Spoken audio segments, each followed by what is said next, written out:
A veces, la industria del automóvil nos regala máquinas que van mucho más allá de la simple ingeniería.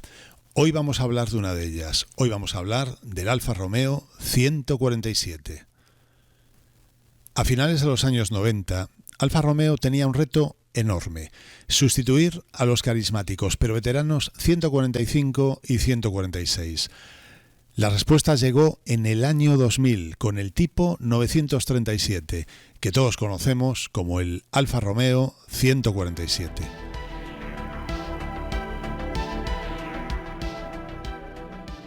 No se trataba solo de un coche nuevo, era la pieza clave para que la marca italiana volviera a su corazón tradicional: hacer coches pequeños, ágiles y sobre todo bellos.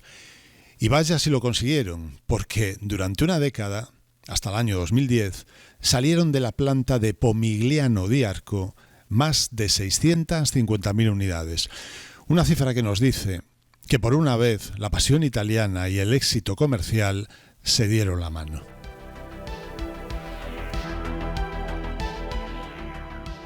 El impacto que causó el vehículo fue inmediato. En el año 2001, el 147 se llevó el premio al coche del año en Europa. Y no solo eso, acumuló trofeos de diseño en Francia, volantes de oro en Alemania, incluso dominó los circuitos en los campeonatos de turismos. Pero ¿qué hacía tan especial este coche? La prensa de la época decía algo que hoy sigue siendo cierto: su experiencia de conducción era tan buena como su apariencia. Tenía un sentido del estilo tremendo, grandioso. Era un coche seguro para la época, con sus 6 airbags, pero con un chasis que te pedía guerra gracias a esa suspensión delantera de doble horquilla que le daba un agarre espectacular.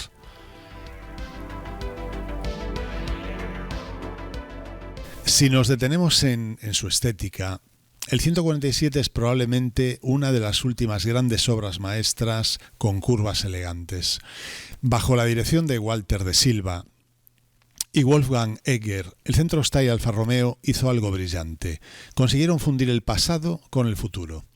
Si nos fijamos en la parrilla vertical, clarísimamente es un guiño directo a los Alfa de los años 40 y de los años 50. Vemos como los relieves del capó nos recuerdan también al mítico 6C Vila del Este, mientras que las luces traseras en forma de gota le daban una personalidad que ningún Golf o ningún Audi A3 de la época podían soñar. De Silva solía decir algo que define perfectamente este proyecto: un coche tiene que ser acariciado. Decía que cuando algo fallaba en un diseño, él cerraba los ojos y tocaba el modelo para sentir sus formas. Esa conexión táctil, casi sensual, está presente en cada centímetro del 147.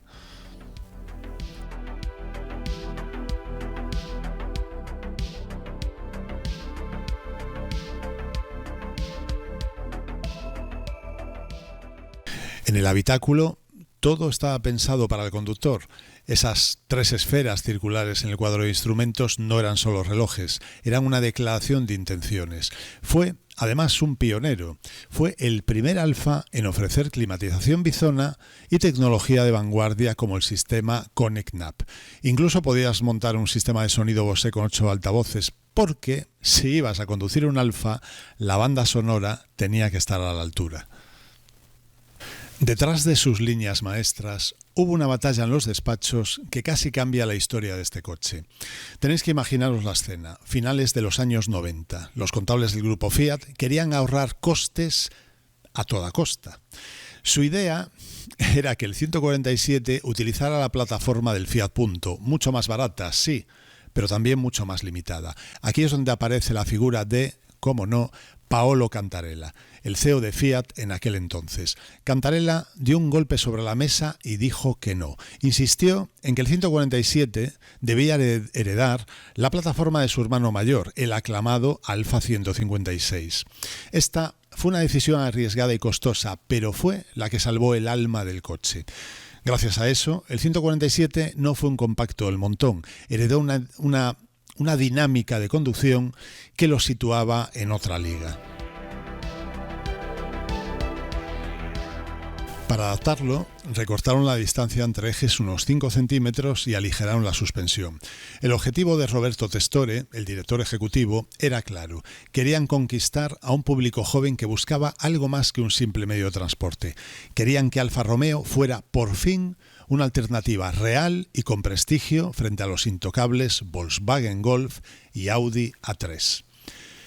¿Y dónde se fabricaba este sueño? Pues en un lugar con mucha historia, la planta de Pomigliano di Arco, cerca de Nápoles. Es un sitio sagrado para los alfistas porque allí nació en los años 70 el Alfa Sud, el primer Alfa Romeo de tracción delantera.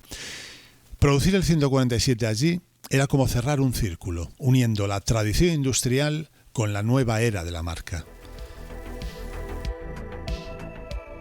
Pero hablemos de lo que realmente importa cuando abrimos el capó, el motor. El 147 tuvo un corazón para cada tipo de conductor. En gasolina, los protagonistas fueron los motores Twin Spark, esas dos bujías, due candele, por cilindro, no solo eran técnica, eran carácter. El 1.6 de 120 caballos era puro brío, ideal para los que disfrutan subiendo de vueltas, pero el 2.0 de 150 caballos, eso ya era otra cosa, un motor suave, elástico, con una nota de sonido que empezaba como un susurro grave y terminaba en un grito agudo absolutamente adictivo. Y por supuesto, no podemos olvidar que el 147 fue un pionero en el diésel.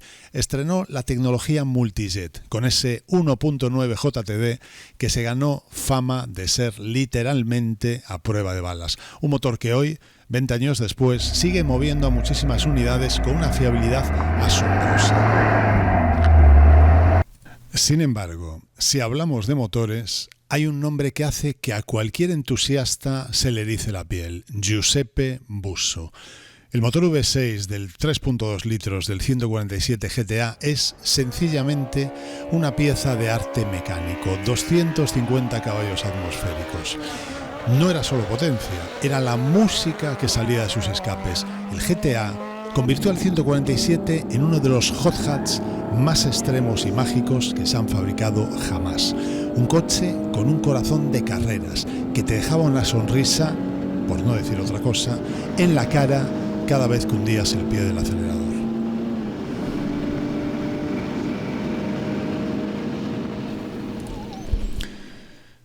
Llegamos al año 2004 y el 147 necesitaba actualizarse. El mercado corría muy rápido y Alfa Romeo no quería y tampoco podía quedarse atrás. Para esta tarea llamaron a otro gigante, Giorgetto Giugiaro. El rediseño buscaba alinear al 147 con la nueva cara de la marca, la de los espectaculares 159 y Brera. Así, los faros se volvieron más afilados, más agresivos, y la mirada del coche cambió por completo, ganando una presencia mucho más seria y mucho más sofisticada. Por dentro se mejoraron los materiales y los colores, buscando ese refinamiento premium que tanto ansiaba la directiva. Curiosamente, el salvaje GTA nunca recibió estos cambios, se quedó con su estética original como si supiera que él no necesitaba seguir modas. En esta etapa final también llegaron joyas técnicas como el sistema Q2, un diferencial autoblocante Torsen que transformó por completo el comportamiento de los motores diésel de 150 y 170 caballos. Fue la prueba de que Alfa seguía pensando en el conductor. Querían que el par motor llegara al asfalto de la forma más pura posible, eliminando el subviraje y haciendo que el coche mordiera al interior de las curvas.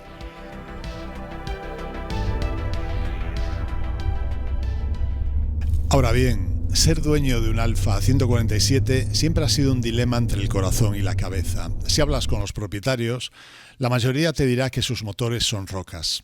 Efectivamente, los JTD son legendarios por su aguante y los Twin Spark, si los cuidas, son una delicia. Pero, como buen italiano, el 147 tenía sus peculiaridades. El radio de giro era, digamos que bastante amplio para un coche tan pequeño. Y luego estaba el cambio Cell Speed. Fue una innovación valiente. Se trataba de una caja secuencial que prometía sensaciones de Fórmula 1, pero que con el tiempo se ganó una fama de fragilidad que muchos preferían evitar. Ser alfista con un 147 significaba aceptar que a veces podía ser caprichosa, pero al final del día, cuando bajabas al garaje y veías esas líneas, o cuando enlazabas 3 curvas perfectas en tu carretera secundaria favorita, todo lo demás se olvidaba. El 147 tenía algo que sus rivales alemanes no podían comprar. Tenía alma.